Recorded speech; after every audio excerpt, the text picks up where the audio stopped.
Let's look at the next page where we start with discussion about covenants. Давайте посмотрим следующую страницу, где начинается тема Заветы. Let's just look at the what you have in your notes Давайте рассмотрим то, что у вас в распечатке, to talk about the nature of a contract, of a covenant. и обсудим саму природу завета. A covenant is a legally binding agreement between two people or two groups, two parties. Завет – это соглашение, которое юридически связывает обе стороны. And it usually includes some sort of promise that one will do something for the other. И обычно там оговорено какое-то обещание о том, что одна сторона что-то сделает для другой. It is similar to many, what we call today, when we have as many different kinds of business contracts. И по структуре своей он похож на многие контракты, которые мы заключаем сегодня. So that if you buy a car, you enter into a contract to pay so much money for in exchange for the car.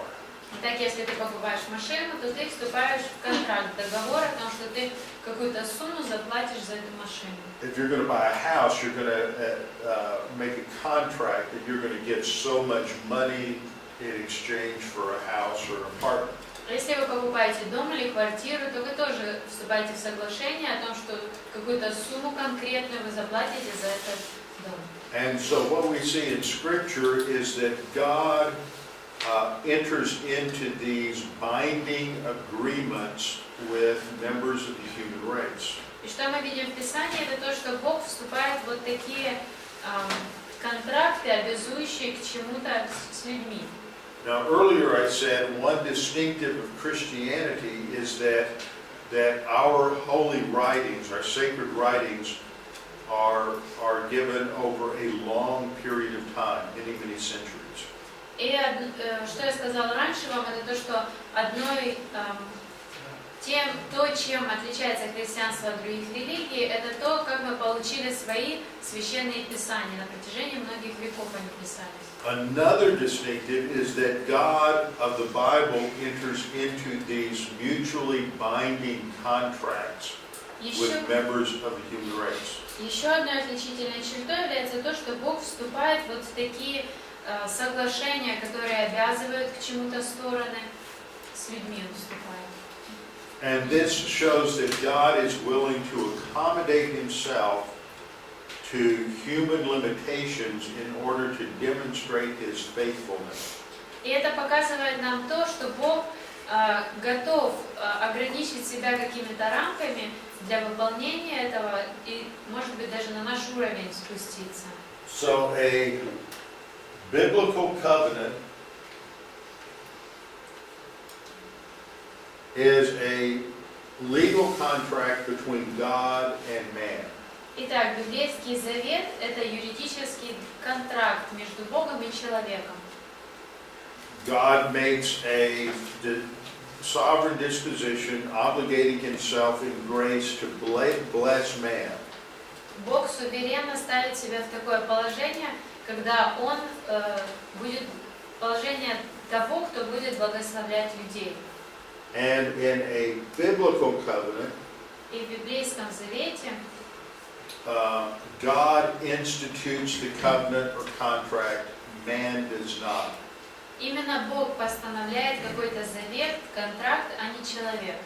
Now there are two different kinds of covenants in the Bible. И есть два разных вида заветов в Библии. And the first is what do we have there? Is that conditional covenant? И первый вид это условный завет. Or another way to look at it is a temporary covenant. Или же на эту же группу можно посмотреть с другой стороны, как на временный завет. Now in theology it has been a standard to refer to these as conditional versus unconditional. Уже так сложилось, что эти заветы делят на условные и неусловные. But in recent years, we've realized that even unconditional covenants have some conditions. Но за последние годы мы осознали, что даже в тех заветах, которые называли безусловными, находятся какие-то условия. Which I'll explain in a minute. И я объясню этот So момент. it's more accurate to speak of them as permanent covenants versus temporary covenants. И так точнее будет называть их вечные заветы и временные заветы. The conditional covenant emphasizes the idea that God says, if you will be obedient, then I will do something. Когда мы говорим условный завет, то подчеркивается идея того, что Бог говорит, если ты сделаешь что-то, я сделаю что-то другое. And primarily the term conditional covenant is applied to the only covenant like this, which is the Mosaic covenant. И изначально вот такое название условный завет относилось лишь к одному завету Моисееву. But it's really better to think of the Mosaic covenant as a temporary covenant. Но намного лучше воспринимать Моисеев завет как временный завет. Because there are conditions attached to the other covenants. Потому что и в других заветах есть условия. In this sense, that in the Abrahamic covenant, God promised to give Israel the land of Israel forever and ever. В том смысле, что в Авраамовом завете Бог пообещал Израилю дать землю во владение навеки. But they could only enjoy that possession if they were obedient. Но насладиться вот этим владением они могут только если будут послушны. If they're disobedient, the land is still theirs, but they won't be allowed to enjoy it. Если они не послушны, то земля по-прежнему останется их, но насладиться ей они не смогут. But the covenant is a permanent covenant. Но этот завет вечный. In that the land is permanently given to them. В том смысле, что земля дается им в постоянное владение. But even though they may not enjoy the land for centuries, Но хотя, может быть, они не смогут веками наслаждаться этой землей, it is still theirs, and if they turn back to God, they will be restored to the land. она все равно остается их землей, и если они обратятся к Богу, Бог восстановит их и вернет в землю. So we use the term conditional covenant to emphasize, usually we use the term just to refer to the Mosaic covenant. Итак, используется этот термин «условный завет», и обычно он применим лишь к Моисееву завету. And it emphasizes this aspect of that the covenant emphasizes a condition for the realization of blessing. И обычно это название указывает на то, что есть какое-то условие, при котором осуществится содержание этого завета. Now, the term unconditional covenant emphasizes a permanent covenant. А вот название «безусловный завет», в нем подчеркивается, что завет постоянный. That the unconditional covenant is a sovereign act of God where He obligates Himself to the covenant without basing it on any human behavior at all.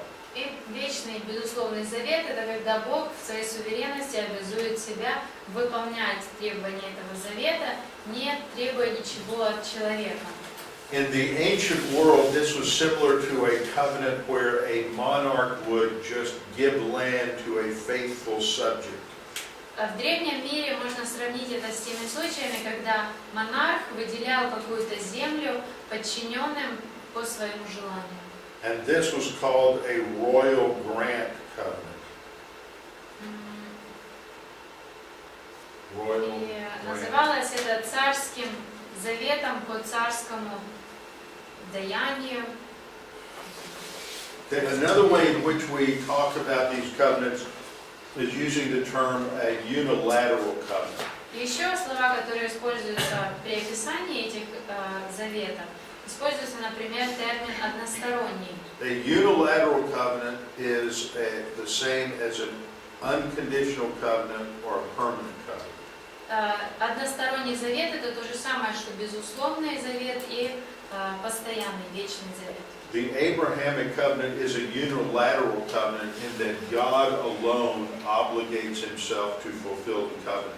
Авраамов завет является односторонним, потому что Бог лишь Бог обещает, обязывается исполнить этот завет. We see this in Genesis chapter 17. В Бытие 17 главе мы это видим. In Genesis 17, Бытие 17. in Genesis 17, Abraham brings a 3-year-old heifer, a 3-year-old female goat, and a 3-year-old ram, a turtle dove, and a pigeon for a sacrifice. И в 15 главе мы читаем о том, что Моисей взял 3-летнего He cuts each of them in half and lays them opposite each other in a row, Он разрезает их на половины и раскладывает по обе стороны. except for the birds. На 2 стороны раскладывает, кроме птиц. And in the evening when the sun went down, God caused this deep sleep to come upon Abram. И когда солнце село, Бог наслал на Авраама крепкий сон. So Abraham goes to sleep, Итак, Авраам засыпает, and God will pass through between these halves of the sacrificial animal. и затем Бог проходит посреди этих разрезанных животных In the form of a smoking oven or flaming torch, which pass between those pieces.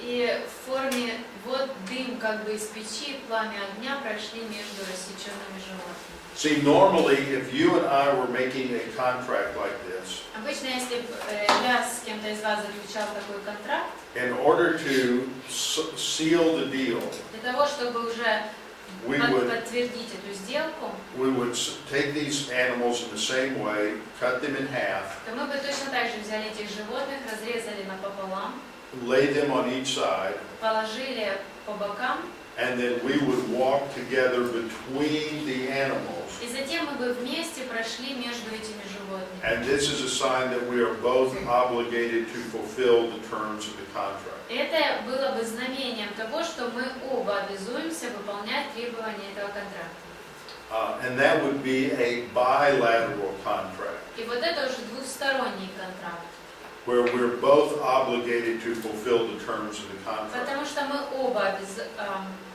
обязуемся выполнить обязательства этого контракта. But in this, God has Abraham bring the sacrifices, Но в данном случае Бог от Авраама требует принести эти жертвы, but he causes Abraham to go to sleep, но затем Авраам засыпает, and God alone moves between the animals. и Бог сам проходит между животными. This shows that God alone is obligating himself to fulfill the terms of the contract. Это показывает нам, что лишь Бог взял на себя обязательство выполнить этот контракт. So this is what's called a one-sided or unilateral contract. Вот поэтому он и называется односторонним контрактом. Now there are, let me see if I can find the slide on this. There are 3 covenants that are made between God and the entire human race. И есть 3 завета, которые были заключены между Богом и всем человечеством. And these have been traditionally called the Edenic covenant, И изначально the Adamic covenant, изначально они назывались Эдемский завет, Адама завет and the Noahic covenant. и Ноев завет. Now I tend to refer to Edenic and Adamic sound a lot alike. И немножко одинаково похоже звучат Эдемский и Адамов. So I prefer to think or to call the Edenic covenant the creation covenant. Итак, я предпочитаю Эдемский завет называть заветом сотворения. Okay, these 3 covenants are between God and the entire human race. Эти 3 завета заключены были между Богом и всем человечеством. Then there are 5 covenants that are made between God and Israel. И затем было еще 5 заветов, заключенных между Богом и Израилем. The Abrahamic covenant, Авраамов завет, the land covenant, земельный завет, and the Davidic covenant, Давидов or завет, the Davidic 5 covenants. The Mosaic covenant, I left that out. Моисей. Mosaic. Пропустили. I don't know why when that was translated, they didn't get everything translated. The Mosaic covenant, then the Davidic covenant, Моисей в завет не выделил, третий, затем Давида в завет and the New covenant. и Новый завет. These are 5 covenants that God makes between God and Israel. Вот 5 заветов, которые Бог заключает с Израилем. So these are the 8 covenants that are in the Bible. Итак, получается 8 заветов, которые мы находим в Библии. Now, I'll back up here to this slide. Опять к этому слайду вернемся. Okay. In the beginning, you have the Edenic covenant. Итак, вначале был заключен Эдемский завет. This is from the creation until the fall. Это время сотворения и до грехопадения. Because of the fall, there's a change in the covenant. Из-за грехопадения происходит изменение завета. It's basically the same covenant, but now God modifies it because there's a new situation. Man is a sinner. По сути, завет остается прежним. Тем не менее, Бог вносит определенные изменения, потому что человек уже грешник. And that lasts until the flood. И он длится до завета, до потопа. When God again modifies the covenant in terms of the Noahic covenant. Потому что в это время Бог снова модифицирует этот завет и появляется Ноев завет. And the covenant with Noah is still in effect today. И завет, который Бог заключил с Ноем, все еще в силе. So essentially these are 3 revisions to the original, or 2 revisions to the original creation covenant. По сути, вторые, последние 2, это, можно сказать, дополнение, пересмотренный Первый Завет, изменения, внесенные в Первый Завет. Okay, then we have the covenants with Israel. Затем у нас заветы с Израилем. We have the Abrahamic covenant, Есть Авраамов завет, which promises Abraham eternal possession of the land. в котором Аврааму обещается вечное владение землей, Promises him seed or descendants that are more numerous than the stars of the sky. семя или потомки, которых будет больше, чем звезд в небе, And promises that through his seed there will be a worldwide blessing. и также обещается ему, что через него во весь мир придет благословение. Now, each of these elements are going to be expanded later on. И затем позже будет добавлено больше информации по каждому из этих 3 элементов. The land promise is expanded in the land covenant. Обещание о земле объясняется больше в земельном завете. The seed promise is expanded in the Davidic covenant. Обещание семени расширяется в Давидовом завете. And the blessing is expanded in the new covenant. И аспект благословения объясняется в Новом Завете. These are 4 unconditional or permanent covenants. Это 4 безусловных постоянных завета, вечных завета. And then there is one covenant with Israel that is a temporary covenant, and that is the Mosaic covenant. И затем есть еще один завет, который временный по своей природе, заключенный с евреями, это Моисеев завет. Okay.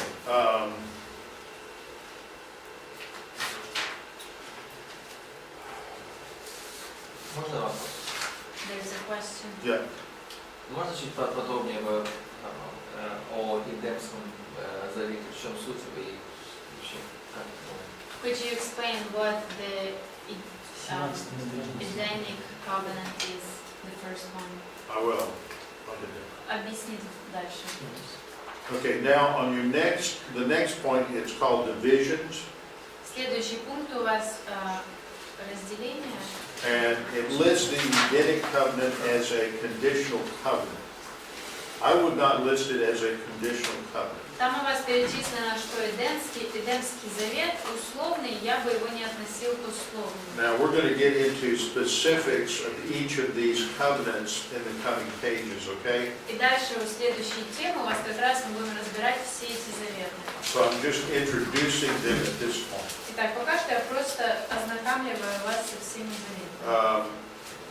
You know, since I originally did these notes about 12 years ago, I've worked through and thought through these a lot more, and I no longer, I pretty much no longer use the term conditional and unconditional. I try to use the term permanent, temporary. Итак, я эти материалы составляла примерно 12 лет назад. Я уже So писала we'll многие вещи. we'll primarily think of them as permanent versus temporary. Итак, я вообще сейчас избегаю таких терминов условный, безусловный. Я использую временный и вечный. And when we get into the details of the creation covenant and the Adamic covenant, I will go into the details and show how all three of these covenants are closely connected. Итак, когда мы будем разбирать Эдемский завет, Завет Адама, Ноев, вы увидите, я покажу вам, почему настолько близки эти все три завета. Okay, so let's look at this next point, which is the nature of unconditional covenants with Israel. Давайте следующий пункт посмотрим. Природа безусловных заветов с Израилем. Okay, first of all, like all of the other covenants, Во-первых, точно так же, как и все остальные заветы, we must understand them literally. мы должны воспринимать эти заветы буквально. The terms must be taken at face value. И условия этих заветов нужно воспринимать именно так, как они прописаны. Secondly, we must realize that they have eternal implications. Во-вторых, нам нужно осознавать, что они влияют на будущее, на вечное. The results go beyond just the millennial kingdom and will go on into eternity. Результаты, они будут продолжаться как в миллениуме, так и дальше, за пределами миллениума вечности. And third point is they're unconditional. И третье, это то, что они безусловные. And even though they're conditions, they don't, the blessing, the reality and the existence of the covenant is not conditioned upon their obedience. Тем не менее, реальность существования этих заветов не зависит от послушания. God's fulfillment of His promises is not conditioned on Israel's response. И выполнение условий со стороны Бога не зависит от реакции Израиля. And fourth, we must recognize that they are made between God and Israel, not between God and the church. И четвертое, нам нужно осознавать, что заключены они были между Богом и Израилем, а не Богом и церковью. Romans 9:4 Римлянам 9:4. in the New Testament confirms В Новом Завете подтверждается, that the covenants and the law and the promises belong to Israel. что заветы, обещания, закон были даны Израилю. They are not transferred to the church. Они не переносятся на церковь. See, that's the view of replacement theology, and that's the view of covenant theology. Потому что именно так считается в богословии замещения и в богословии завета. Ephesians 2:11 and 12 talks about the Gentiles as strangers to the covenants. Ефесянам 2:11-12 говорится о том, что язычники были чужды завета. Now the church is going to benefit from, and Gentiles will benefit as an application of the covenant, but they're not covenant parties, so to speak. Но, тем не менее, церковь и язычники теперь получат пользу и преимущество благодаря этим заветам, хотя при этом они не станут соучастниками этих заветов. Okay. Now let's look at the next point. Давайте следующий пункт Is посмотрим. that a covenant could be made, but the provisions for the covenant may not be implemented for many years. Завет может быть заключен, но, не знаю, как у вас там переведено, вот эти провидения может не быть дано еще многие года.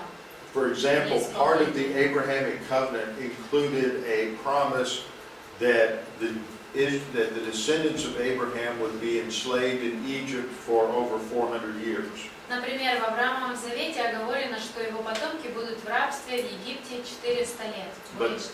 But that did not come about until until 2 or 3 centuries later. Но осуществилось это лишь уже пару веков спустя. And the other example is the New Covenant, Еще один пример – это Новый Завет, which is established by the death of Christ on the cross. который устанавливается смертью Христа на кресте. But the New Covenant does not go into effect until the second coming. Тем не менее, в свою силу не вступает Новый Завет до второго пришествия Христа. And then finally, some of the covenants become the foundation for new dispensations. И также некоторые заветы становятся основанием для новых диспенсаций. All right. Any questions? That was all just introductory material for covenants. Это все было только вступление к теме завета. Okay, we have about Есть вопросы 25 minutes left. Но у нас осталось примерно 25 минут. Okay, so we'll begin with the first covenant. Итак, мы начнем рассматривать Первый Завет. This is traditionally called the Edenic covenant. Традиционно называют его Эдемским. It's found in Genesis 1:28-30. Находится он в Бытие 1, 28-30. And also Genesis 2:15-17 И также Бытие 2, 15-17 and Hosea 6:7. и Осии 6, 7. Now it's called the Edenic covenant because it operates between the period of time of the creation of the human race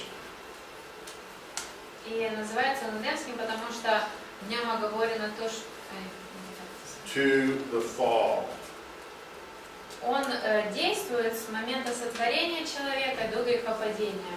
When the human race consists of only 2 people, Человечество состояло лишь из 2 человек, and they lived in the Garden of Eden. и они жили в Эдемском саду. It is also called the Creation Covenant Также он называется Завет сотворения. because it is given at the time of God's creation of the human race, Потому что дан он был в то время, когда Бог творил человечество, and it defines the original purpose for the human race. и в нем оговорена изначальная цель для человечества. Now, under point 2, the issue is this a covenant?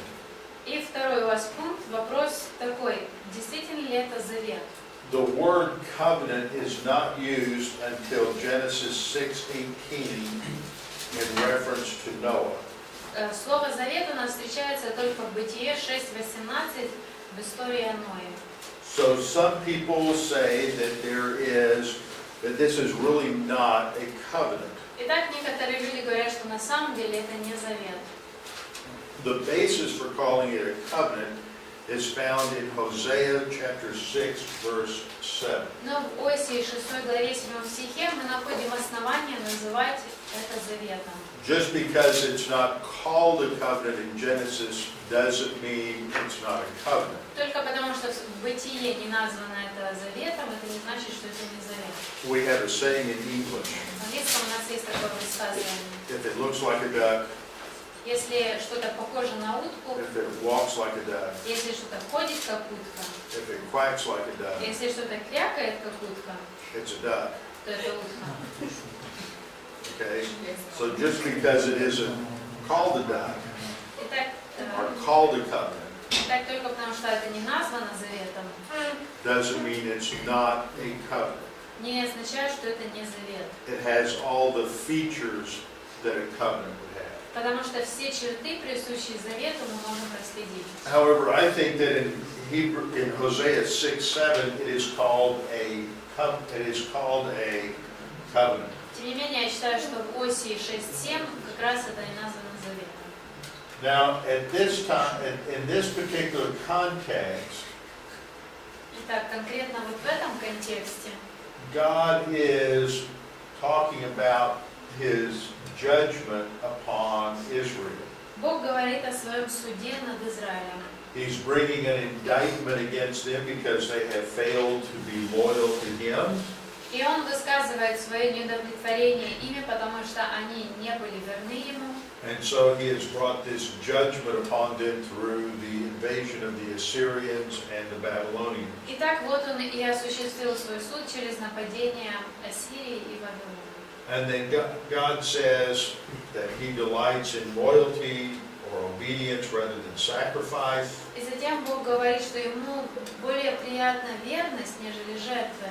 And in the knowledge of God rather than in burnt offerings. И также познание Бога, а не всесожжение. Then He says, but like Adam, А потом Он говорит, подобно Адаму, they have transgressed the covenant. они нарушили завет. Who is they? Кто они? Кто? Jews? Yeah, the Jews. Israel, the northern kingdom of Israel, the southern kingdom of Judah. Да, Северное царство Okay. Израиля и Южное.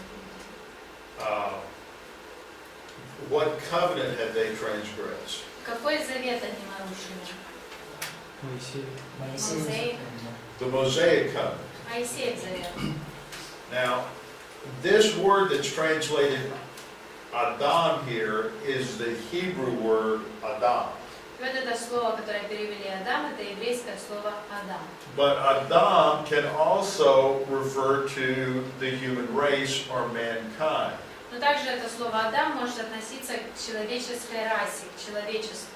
Now, one of the cool things about Logos is that, see, I can go up here and look at all the different Bibles I have in my Logos library. And so we can quickly move from one translation to another. Как видите, у меня здесь есть разные переводы Библии, я могу быстро переходить от одного перевода к другому. But before I do that, I wanted to see, okay, the Russian synodal text translates it as Adam. Итак, я вижу, что в русском синодальном перевели Адам. So the Russian text treats it as an individual. Итак, в русском переводе посчитали, что речь идет об отдельном человеке. The word Adam can also refer to mankind or the human race. Но также это слово Адам может говорить о всем человечестве. So if I look this word up Если я in the dictionary, просмотрю это слово в словаре, see, Adam means man or mankind. видите, означает слово человек или человечество. Now, there are some scholars who will say that what is happening here Итак, есть ученые, которые говорят, что здесь речь идет is that Hosea is saying, but like mankind, о том, что Иосия they говорит, have transgressed the covenant. как и человечество все, они нарушили завет. Now, let's see how some other English translations handle this. Давайте посмотрим другие переводы на английском, какой там выбрали. The New King James translates it like men, they transgress the covenant. В новом переводе короля Иакова они перевели как люди.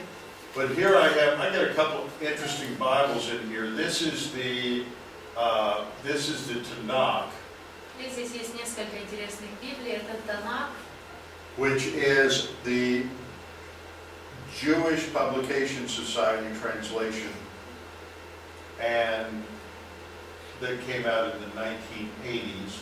это издание, которое в 80-м году еврейское общество публицистов. They translate, they to a man have transgressed the covenant. That's kind of interesting. But there's an older Tanakh. What does it mean to a man? Like? which translates it also the same way, like men have transgressed the covenant. В общем, там тоже человек перевели, а здесь тоже подобно людям перевели. Now, can you think of a reason? Here's a good challenge for you at 2 in the afternoon when you're brain dead. Can you think of a reason why it should not be translated mankind? Если подумайте, есть ли хорошая какая-то причина, основание, почему нам нельзя переводить это как человечество? Потому что Бог никогда не заключал заветы. Нет, заключил. Те заветы, которые Бог заключил со всем человечеством, они были безусловны, их невозможно было нарушить. Because the covenants that God made with the whole human race, they were unconditional, so you cannot break an unconditional covenant. Yeah, you can. You can break it. I mean, you can break it. You can violate the terms of the covenant. Можно нарушить условия завета, безусловно. Okay. But that doesn't destroy the covenant. God has obligated Himself to fulfill the blessing. Но это не уничтожает весь завет, потому что Бог обязал себя выполнить этот завет. Then God's ultimate fulfillment of the covenant is not dependent upon whether or not the other party fulfills it or not. Итак, конечное исполнение этого завета Богом не зависит от поведения второй стороны. Now this is a fun and interesting little challenge on how you do the process of exegesis. Это довольно интересный такой пример того, как заниматься экзегетикой. First of all, let's go back to English like this.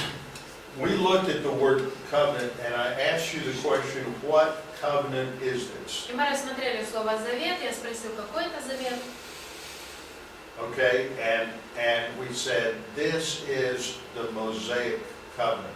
И мы сказали, что это Моисеев завет.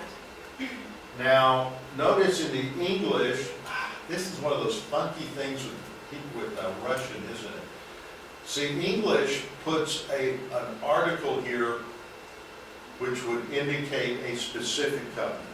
Видите, в английском там используется определенный артикль, что указывает на какой-то конкретный завет. Now, Hebrew also has an article, И в иврите тоже есть артикль. but is the article present in the Hebrew? Но присутствует ли в иврите этот артикль в этом слове, с этим словом? No. Now, in Russian, you got a problem because there's no such thing as an article, so В русском тоже проблема, то что вообще нет такого понятия, как артикль. because the Hebrew lacks an article, it's not talking about a specific covenant. Потому что в иврите, когда есть артикль, речь не идет о конкретном завете. It is drawing a comparison and saying that the Jews broke a covenant. Неправильно сказала, отсутствие артикля и говорит, что речь не идет о конкретном завете. Он говорит, что евреи нарушили один из заветов, какой-то завет. Just like Adam broke covenant. Точно так же, как и Адам нарушил завет. So it doesn't have to be the same covenant. Итак, совсем не обязательно, что это один и тот же завет. Now, if this covenant is going to be understood to be a specific covenant, Итак, если мы хотим воспринимать вот этот завет как какой-то конкретный завет, it would have to be the Mosaic covenant, wouldn't it? то это будет Моисеев, да, завет? Because that's the covenant that Israel is under. Потому что именно под этим заветом находится Израиль. But were Gentiles ever required to obey the Mosaic covenant? Но требовалось ли когда-нибудь от язычников исполнять Моисеев завет? Never. Никогда. Yeah. Gentiles are never judged for breaking the Mosaic covenant. Никогда язычники не были судимы за нарушение Моисеева завета. So, if this covenant is a specific covenant, Итак, если это какой-то конкретный завет, and if that is the Mosaic covenant, если это действительно этот Моисеев завет, then it wouldn't make sense to translate this as mankind, because mankind as a whole wasn't obligated to the Mosaic covenant. то тогда нет смысла переводить это как человечество, потому что человечество никогда не давался, человечество не ставилось под Моисеев завет. And it wouldn't make sense to translate it as Adam, because Adam wasn't ever obligated to obey the Mosaic covenant. И также и Адам не переведешь, потому что и Адаму не давалось повеление исполнять Моисеев завет. So the point of comparison here is that Israel violated a covenant just like Adam violated a covenant. Итак, здесь сравнение вот какое. Израиль нарушил завет, точно так же, как и Адам нарушил завет. Now, that takes us back down to this problem: is this Adam or mankind? Опять это возвращает нас к вот этой проблеме. Адам это или человечество?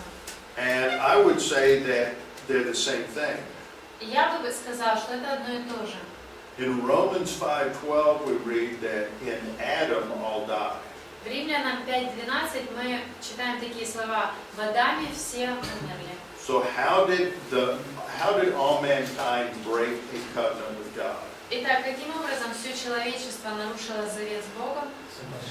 It was in Adam when Adam sinned in Genesis 3. Именно в Адаме, когда Адам согрешил в 3 главе Бытия. So I would say that what this is showing is that what Adam violated, when Adam sinned, he indeed broke a covenant. Но я бы сказала, что это указывает нам на то, что когда Адам согрешил и сделал то, что он сделал, он нарушил действительно завет. Now I'm going to show you another chart that I developed, Я вам покажу еще одну схему, которую я разработала, showing the similarity between the Abrahamic covenant где показывается сходство между Авраамовым заветом,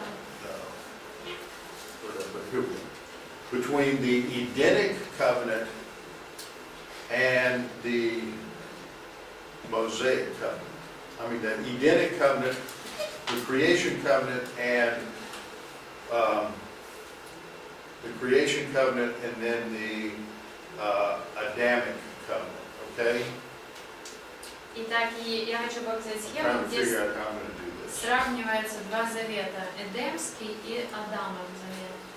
Okay, you're going to have to accompany this, because I've got the chart in Russian and English, but I can't look at both of them at the same time. Okay, so what are these two? Obligations in Eden, curse. Okay. What this column I want to show here is that when God created Adam, Здесь я хочу показать, что когда Бог сотворил Адама, He gave Adam and Eve certain commands. Он определенные заповеди дал Адаму и They Еве. had to multiply, Им нужно размножаться, fill the earth, наполнять землю, subdue the earth, подчинять землю, guard and keep the garden. поддерживать, охранять сад. Okay? They had to be fruitful and multiply. Они должны плодиться и размножаться. Those are all the things that God has obligated them to do during this period in the garden.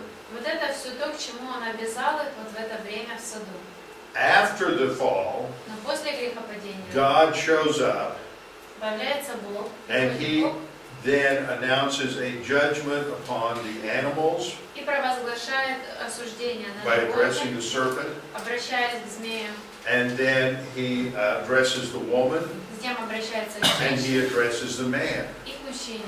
And what we see is when we compare the things that God mentions in Genesis 3, И мы можем увидеть, когда Бог they line перечисляет, up with the commands that God gave them in Genesis 1 and 2. все, что перечисляется в 3 главе, мы можем увидеть, как это соответствует всему тому, что Он им повелел в 1 и 2 So главе. that the first command is what?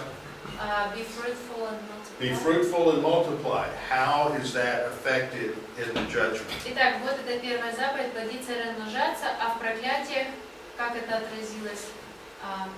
Pain in Yeah, the woman is now going to have pain in childbirth. Теперь женщина будет мучиться при рождении So ребенка. she's originally obligated to have babies, but there would be no pain. Итак, Now, изначально, the fulfillment of that is going to be hindered by sin. итак, изначально ей было дано повеление плодиться, рожать детей, но это должно было Or быть by без the боли. judgment of sin. Но теперь будет помеха есть этому, суд над грехом, то, что будет в этом боль.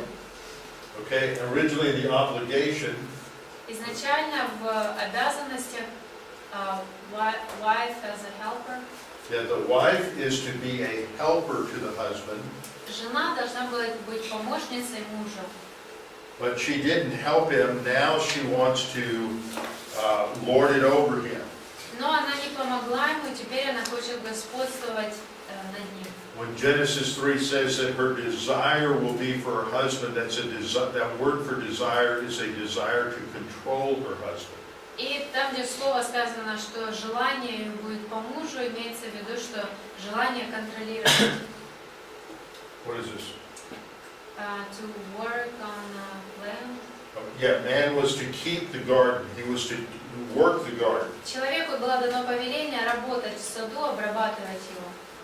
But now the garden is going to bring forth thorns and thistles. Но теперь из земли будет вырастать тернии и See, originally when he worked in the garden, there's nothing. It wasn't difficult. Итак, раньше, когда ему нужно было бы работать на земле, это не было сложно.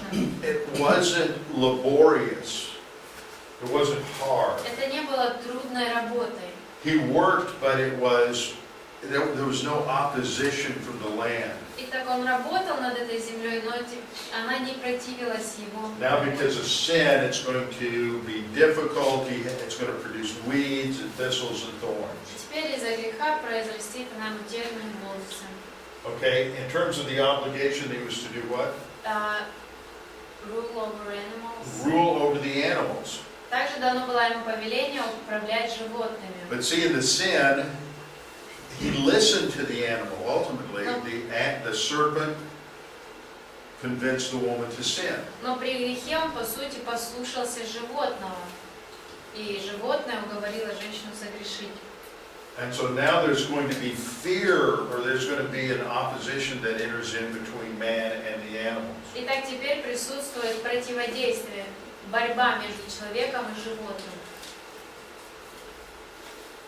What's this? Every plant. Okay. Yeah, every plant was good for food. Всякое растение было полезно для пищи, подходило для пищи. And in the curse, Plants of the field. yeah, he's only going to eat the plants of the field. А вот теперь он будет There's a restriction now. пищу он будет получать только из полевых растений. It's not good to eat thorns and thistles and weeds. Теперь уже кушать тернии и горцы это не полезно. Okay, what's this? To work and guard. Yeah, he was to work the garden, and now it's going to be by the sweat of his brow.